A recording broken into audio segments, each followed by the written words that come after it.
to Short Encouragement from my home to yours. Today, looking at turning over a new page. I was reading Psalm 135 and Psalm 136, and both of these are psalms of praise to God for all He's done. And part of what both of them mention is God defeating these two kings, King Sihon and King Og.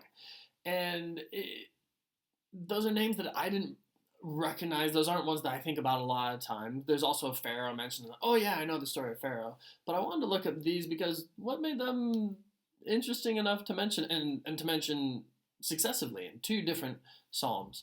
And so for that story we have to go a little back to the history and why those might be important names. So in the Israelite story, as they had been set free from Egypt, they're traveling to the promised land, and it takes them sort of 40 years walking through the wilderness, and then they're finally about to enter into the promised land. And as they're going, they come up to these two different kingdoms, and they say, hey, we don't want to make trouble, we don't want to make a fight with you, we just want to travel through your land, we're not going to eat any of your food, we're not even going to drink from any of your wells, we're not going to cause you any problem, just please let us pass through. And the two kings, Sihon and Og, they both answer that with aggression. And they bring out their armies saying, you may not want to fight, but we're bringing the fight to you. Both of those kings fight. Both of those kings lose.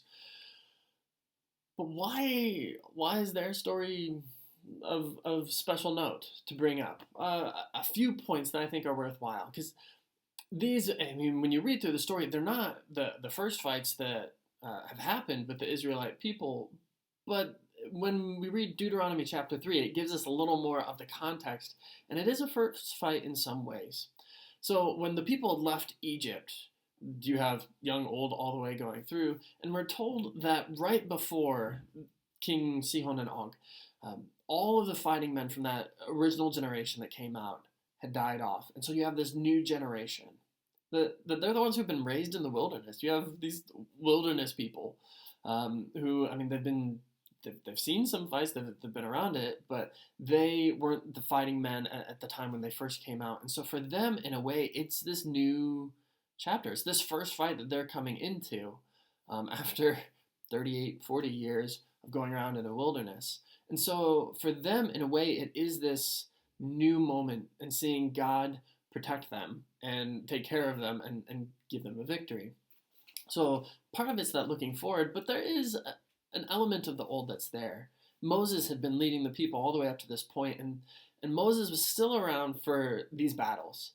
But these are the last ones that he's really a part of before he starts to hand over the mantle to Joshua as leader. And that's what Deuteronomy shows us, is that it's sort of the end of his era, his epoch, and now it's going to be this new time. And so there's this change that's happening, and it sort of looks forward to God's going to start working through this new generation, as well as God continuing and sort of ending a part with this older generation, with Moses.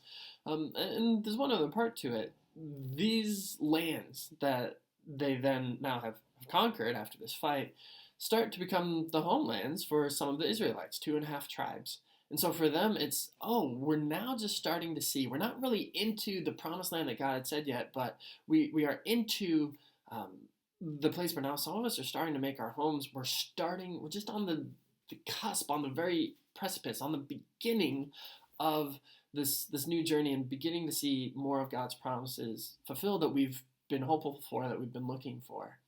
And so it's not fully the end or the beginning. It's sort of like the page turn. So my wife and I, we've been reading a book together, and it's sort of this novel, and there's adventure, and we often get to like the end of a chapter and there's a bit of a cliffhanger, and we go, well, are we going to read one more chapter tonight or not? And our lives can be that way, where we're really looking forward to going forward, and we're like, I want to find out what happens, or we're like, we're just content with where we were, and we look at the back and like, that was such a nice ending to the chapter. But in the middle of those moments where it's like, we've ended something, but we know the story's not over.